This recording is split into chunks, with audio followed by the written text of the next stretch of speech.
Hello friend, आज के इस वीडियो में हम बात करेंगे फंक्शन इन सी लैंग्वेज। ये जो है टॉपिक फंक्शन, ये काफ़ी इंपॉर्टेंट टॉपिक है। अगर आपका सी लैंग्वेज पहला लैंग्वेज है, अगर इससे पहले आप कोई भी लैंग्वेज नहीं जानते हैं कंप्यूटर प्रोग्रामिंग लैंग्वेज, तो फंक्शन जो है वो काफ़ी इंपॉर्टेंट रोल प्ले करता है। और ये जो फंक्शन है ये आपको जावा पाइथन सब में पढ़ना होगा और सब में सिमिलर ही रहता है, थोड़ा बहुत सिर्फ अंतर होता है। तो मेरा नाम प्रफुल्ल सिंह, चलिए वीडियो को शुरू करते हैं।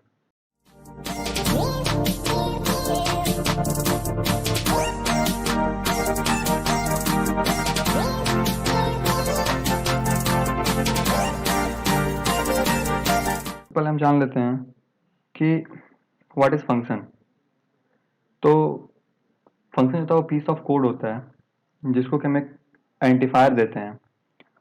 जो हम पीस ऑफ कोडिंग, वो जो कोडिंग करते हैं वो किसी प्रोग्राम की कोडिंग होती है, किसी ऑपरेशन को परफॉर्म करने के लिए कोडिंग होती है। तो उस कोडिंग को हम कहते हैं फंक्शन।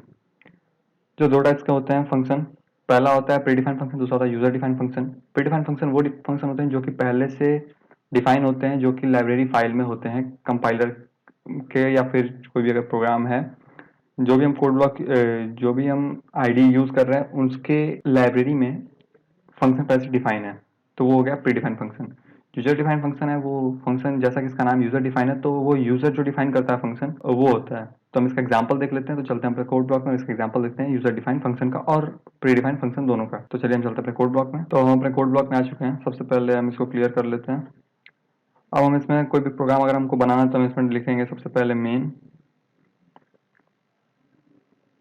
मेन जो है वो एक यूजर डिफाइंड फंक्शन है। सॉरी, ये जो है प्री डिफाइंड फंक्शन है। जो मेन है ये एक प्री डिफाइंड फंक्शन है। इसके बारे में हम और डिटेल में आगे बात करेंगे। तो सबसे पहले हम समझ लेते हैं कि एक प्रोग्राम बना देते हैं। सबसे पहले यहाँ पे हम एक प्रोग्राम बनाते हैं सम का। हम चाहते हैं कि हमारा जो प्रोग्राम हो वो रन करे तो सम का ऑपरेशन परफॉर्म हो। तो हम इसमें 3 वेरिएबल बना लेंगे, ए कॉमा बी कॉमा एस। आप चाहें तो कुछ भी बना सकते हैं वेरिएबल। इसके बाद हम बना लेंगे।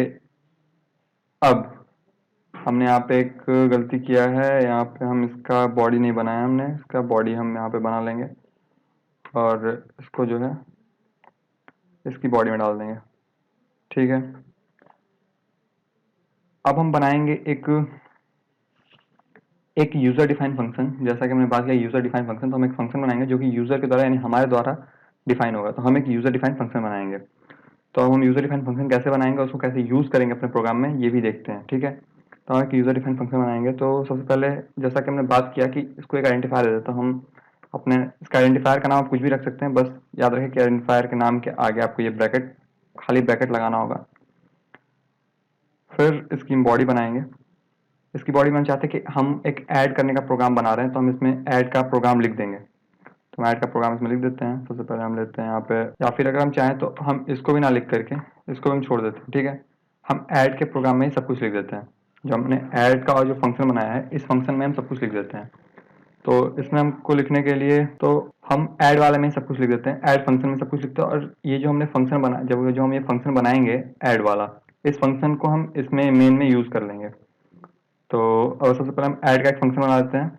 तो हम ऐड फंक्शन बनाने के लिए हम इसमें एक प्रोग्राम लिख देंगे ऐड का, जो कि ऐड का प्रोग्राम सबको पता होगा कि ऐड का प्रोग्राम काफ़ी सिंपल होता है। तो हम फटाफट से इसको बना देते हैं, ए कॉमा बी कॉमा एस। फिर हम यहाँ पे लिखेंगे प्रिंटफ। फिर हम लिखेंगे इंटर टू नंबर्स, क्योंकि हम टू नंबर्स का सम करने के 2 नंबर्स की जरूरत होती है। यहाँ पे लिखेंगे कम से कम 2 नंबर की जरूरत होती है, इंटर टू नंबर्स।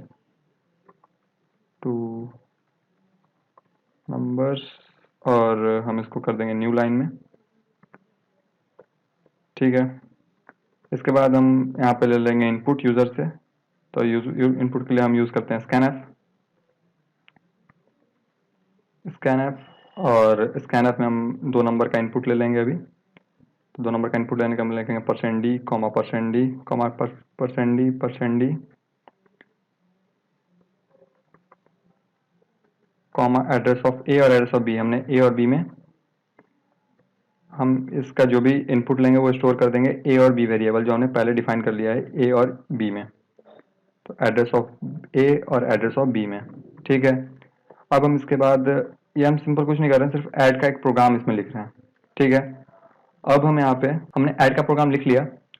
अब हम को इसको परफॉर्म करना, तो हम जो वेरिएबल बनाए हुए एस वेरिएबल, हम इस एस वेरिएबल को लिख देंगे ए प्लस बी, ठीक है, ए प्लस बी। अब हम लिख देंगे printf sum of percent D and percent D and percent D is percent D. और इसमें हम लिख देंगे जो हमारा percent D and percent D है, तो इसमें हम लिख देंगे पहला परसेंट डी हमारा ए है, कॉमा बी, कॉमा एस, ठीक है।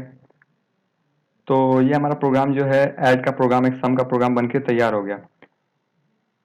तो हमने ये फंक्शन बनाया है, ये जो हमारा है ये पूरा फंक्शन है, एक यूजर डिफाइंड फंक्शन है ये। अब हम इस फंक्शन को अपने इस प्रोग्राम में यूज करेंगे। तो इसको यूज करने के लिए कुछ नहीं लिखना है, सिर्फ लिखना है ऐड, और हमें ये लगाना है ब्रैकेट और यहाँ पे पैरेंथेसिस दे देना, और कंट्रोल एस करके सेमीकोलन के बाद हम इसको कंट्रोल एस करके बिल्ट एंड रन करके देखना है कि हमारा प्रोग्राम काम करता है नहीं। फिर मैं आपको समझाता हूँ। यहाँ पे एक कॉमा एक्स्ट्रा लग गया है, ये जो है कॉमा यहाँ आना चाहिए, ठीक है। हम इसको कहते हैं कंट्रोल एस और करते हैं बिल्ट एंड रन। तो आप देख सकते हैं यहाँ पे लिखा हुआ आ रहा है कि इंटर टू नंबर, तो हम यहाँ पे दो नंबर डालते हैं, जो कि हम डालते हैं 5 और 5। इंटर करते हैं, हमारा लिख कर क्या आ रहा है, सम ऑफ टू नंबर इज 10। ये जो हमारा प्रोग्राम है, आप ये हमने एक फंक्शन बनाया, ये एक फंक्शन हमने बनाया, पूरा ये फंक्शन है इस ब्रैकेट से इस ब्रैकेट तक।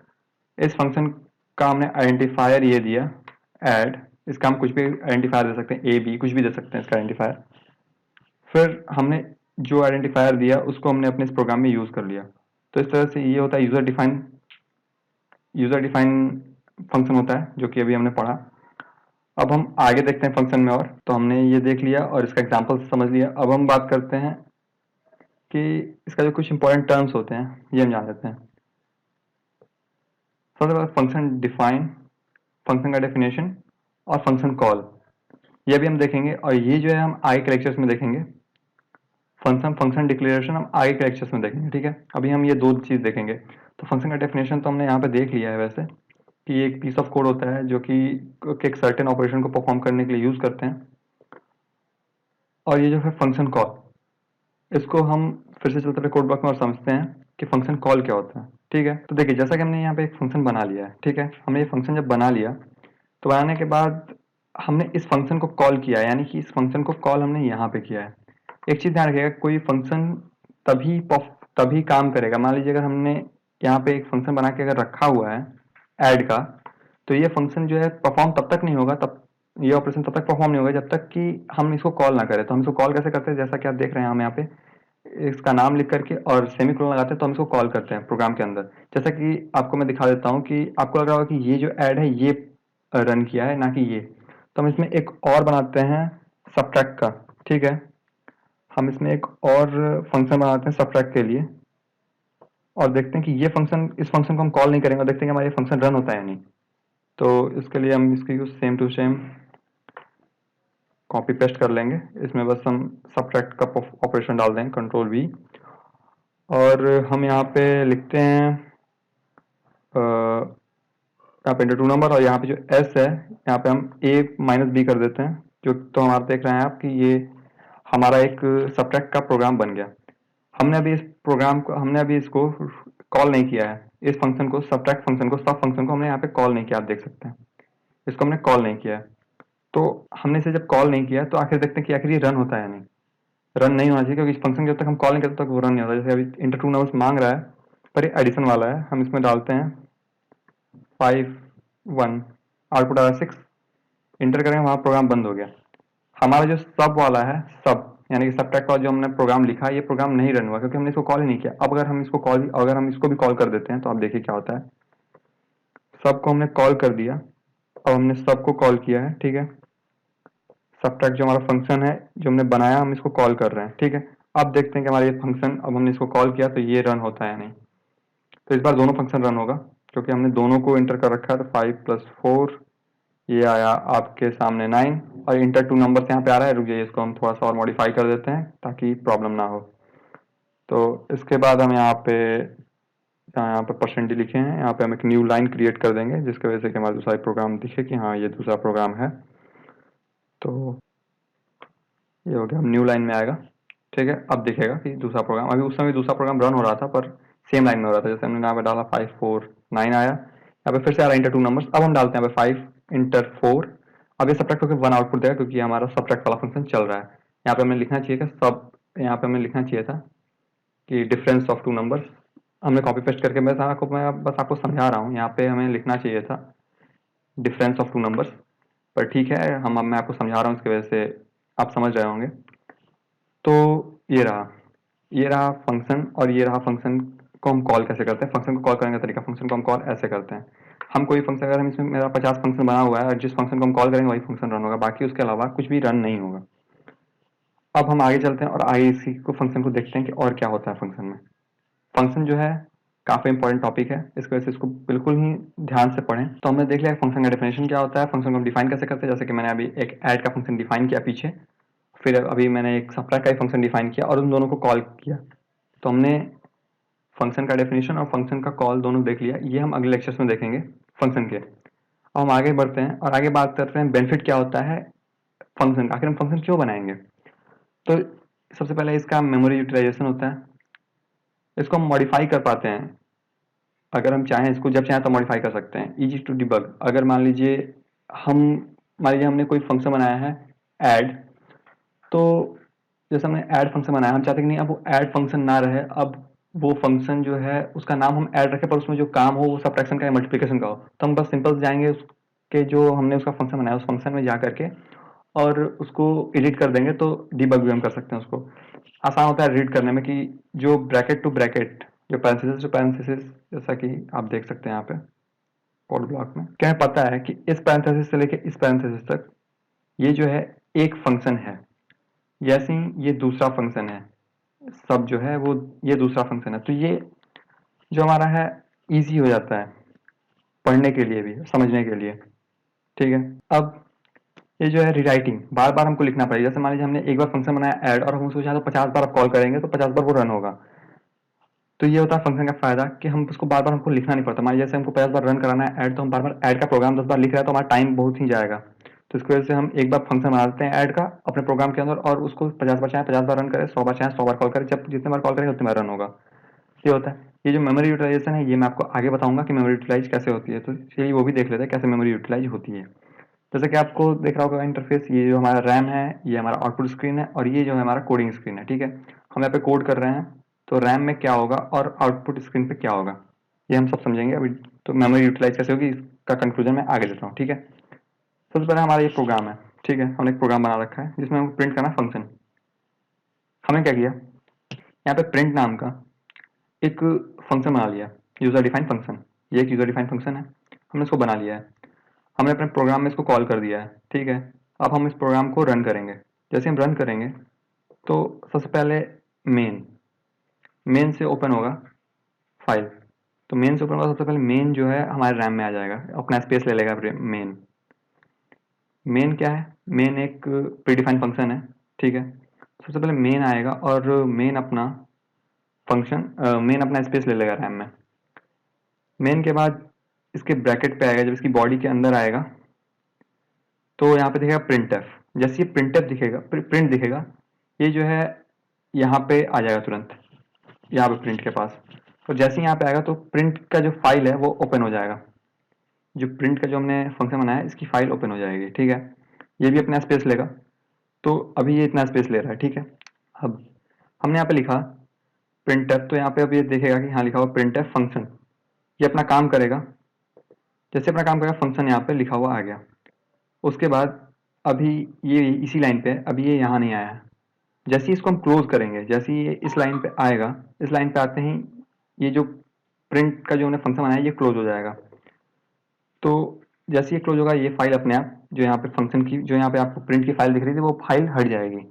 ठीक है, अब ये फाइल हट गई तो हमारे रैम में फिर से मेन इतना स्पेस जितना हमारा प्रोग्राम रन हो गया और हमारा जो पीसी का जो रैम है वो बस मेन जितना स्पेस लिया उतना ही स्पेस ईट हुआ, बाकी हमारा स्पेस फिर से बच गया, खाली हो गया।